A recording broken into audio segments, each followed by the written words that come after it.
Pemimpin upacara memasuki lapangan upacara.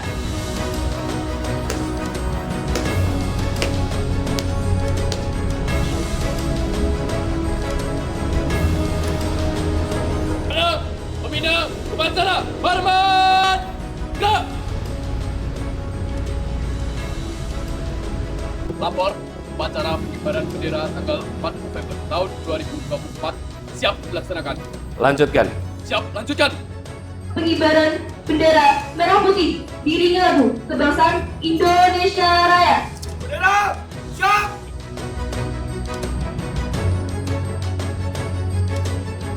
Untuk amanat istirahat di tempat. Gerak. Assalamualaikum warahmatullahi wabarakatuh. Selamat pagi dan salam sejahtera untuk semuanya. Alhamdulillah pagi hari ini dalam suasana Senin yang teduh kita bisa berkumpul bersama. Bagi saya pribadi ini sebuah kehormatan untuk bisa kembali ke SMP 5 bertemu dengan Ibu, Bapak Guru yang mulia, ketemu dengan para mantan guru SMP 5 yang tetap menjadi guru sampai sekarang, dan yang tidak kalah penting bisa berjumpa dengan adik-adik kelas semua yang ada di tempat ini.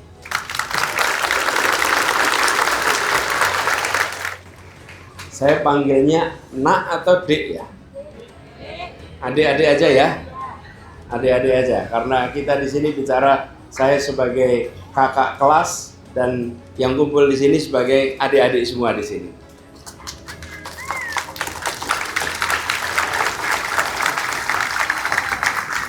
Saya cerita perasaan sedikit boleh ya?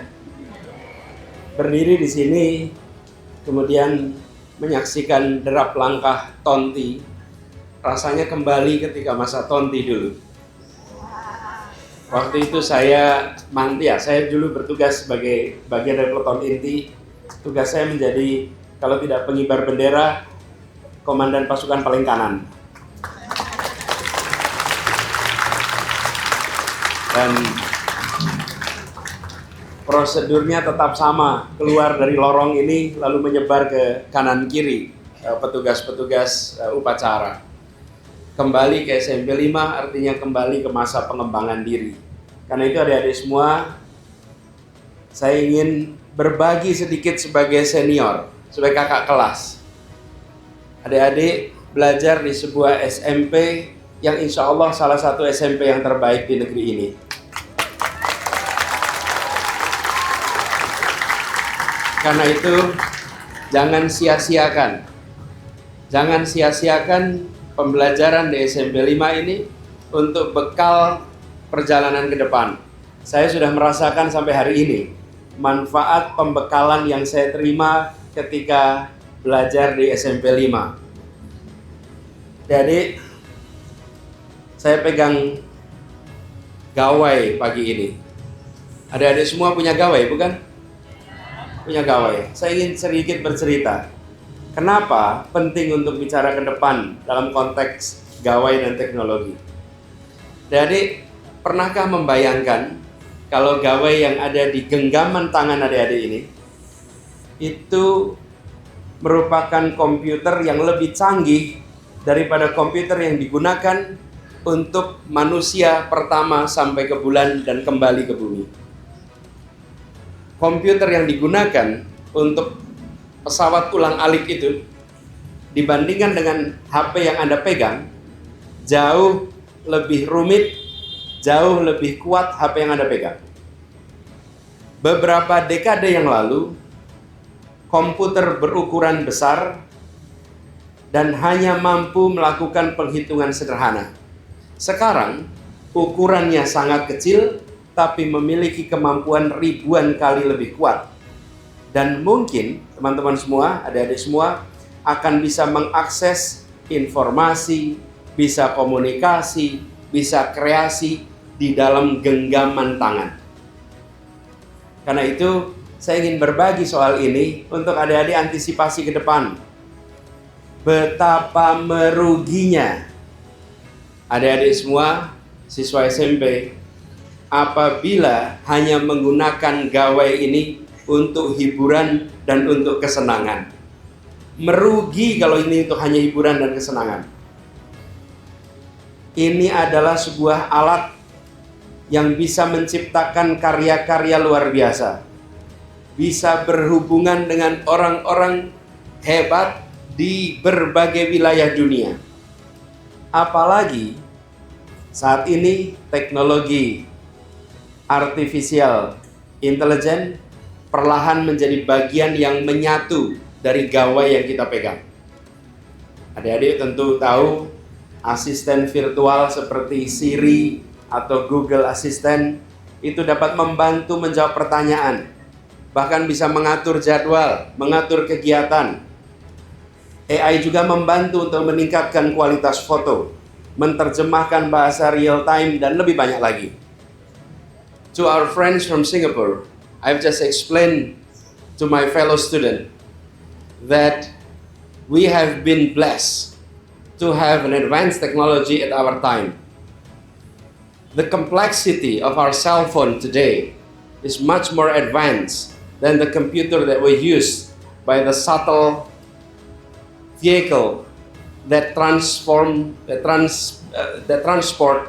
human from Earth to the moon.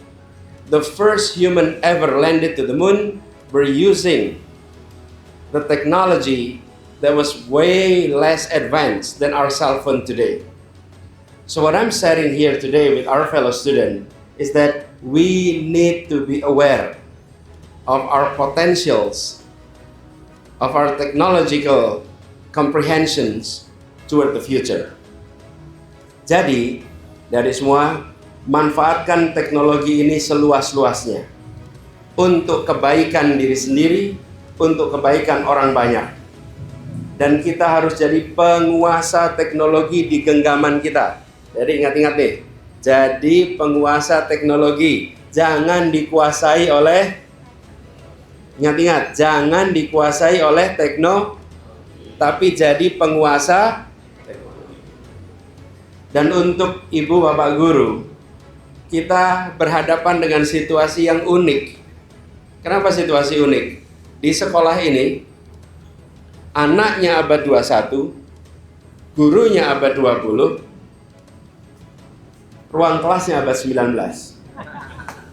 Ya. Lihat foto sekolah-sekolah tahun 1800 masih sama sekarang. Anaknya 21. Karena itu tantangan kita bagi para orang tua dan guru-guru adalah bagaimana melindungi anak-anak dari penyalahgunaan teknologi. Ada dua pendekatan.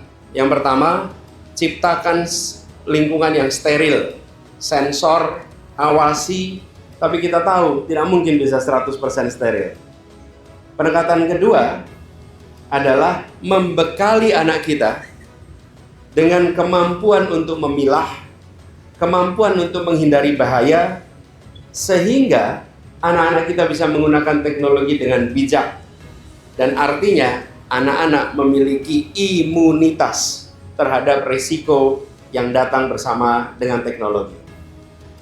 Menjadikan lingkungan lebih steril, membuat anak jadi imun, keduanya harus dilakukan secara beriringan. Tidak bisa hanya salah satu. Kita kerjakan dua-duanya. Dan kita bantu anak-anak kita menjadi pemimpin di masa depan yang fasih menggunakan teknologi untuk kebaikan banyak orang. I've just explained to our fellow student that we have to approach in facing this technological advancement. One, create an ecosystem that is full of censorship, create a safe environment for our children to use technology. That's first approach. The second approach is enable the student to be able to select, to use technology in a proper way. The combination of both is needed, and that's the approach we should do. Dan adik-adik semua, dari semua di sini, jadilah pemimpin-pemimpin di masa depan. Siap? Memimpin artinya diikuti. Kenapa seseorang disebut pemimpin? Karena diikuti. Buat adik-adik semua, aktiflah. Ini pesan dari kakak kelas yang dulu pernah merasakan sekolah di SMP 5. Pelajaran di kelas Anda harus aktif, tapi juga di luar kelas harus aktif.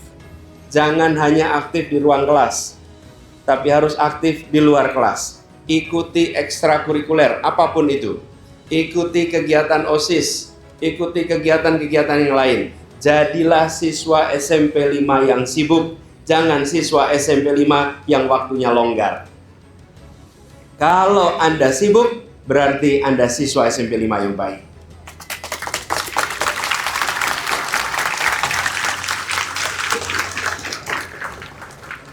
Tapi kalau waktu Anda longgar, hati-hati, Anda berada di rute yang keliru. Sadarnya atas problem kekeliruan ini bukan sekarang. Sadarnya nanti tahun-tahun ke depan. Kalau Anda sibuk, Anda terbiasa mengelola banyak urusan. Anda terbiasa mengelola waktu. Terbiasa mengelola berbagai macam kepentingan. Nanti ke depan itu bekal kepemimpinan yang luar biasa buat adik-adik semua. Semua yang ada di SMP 5 cita-citanya tinggi. Betul tidak? Tinggikan cita-cita itu. Buat cita-cita makin tinggi lagi. Dan dengan bekal dari ibu bapak guru di sekolah, bimbingan orang tua, dan aktivitas yang banyak selama adik-adik sekolah di SMP 5, insya Allah cita-cita itu bukan hanya tercapai. Insya Allah adik-adik akan bisa melampaui cita-cita adik-adik semua. Terima kasih kepada para alumni yang sudah selama ini bekerja luar biasa, ikut membantu di dalam kemajuan SMP 5. Semoga apa yang dikerjakan oleh para alumni yang aktif menjadi inspirasi dan dibalas dengan lipat pahala kepada semua yang terlibat. Beri tepuk tangan untuk para alumni-alumni yang aktif ada di sini. Nih, kelihatan seragamnya nih, alumni komite. Dan untuk adik-adik semua, saya titip sekali lagi, aktif selama berada di SMP 5. Jangan hanya di ruang kelas aktif, tapi aktif di luar kelas. Nilai yang tinggi akan mengantarkan adik-adik dapat SMA yang baik. Nilai yang tinggi di SMA mengantarkan adik-adik untuk dapat perguruan tinggi yang baik. Nilai yang baik di perguruan tinggi mengantarkan Anda pada panggilan wawancara. Tapi di ruang wawancara, di tempat Anda berkarya, yang menentukan adalah kepemimpinan yang Anda miliki, kemampuan berpikir logis yang Anda miliki, kemampuan berpikir sistematis, kemampuan komunikasi, kemampuan berpikir kritis. Dan itu semua dibangun lewat mana? Lewat aktivitas ekstrakurikuler, aktivitas organisasi yang insya Allah dibekalkan mulai dari SMP 5 ini. Selamat belajar, selamat berjuang, selamat menjangkau cita-cita. Insya Allah semua yang direncanakan bisa terlampaui. Terima kasih atas perhatiannya. Terima kasih pada para guru semua. Terima kasih atas kesempatan untuk bersilaturahmi. Satu saat kita akan mendengar kabar adik-adik dari SMP 5 menorehkan prestasi nasional dan internasional. Assalamualaikum warahmatullahi wabarakatuh. Siap!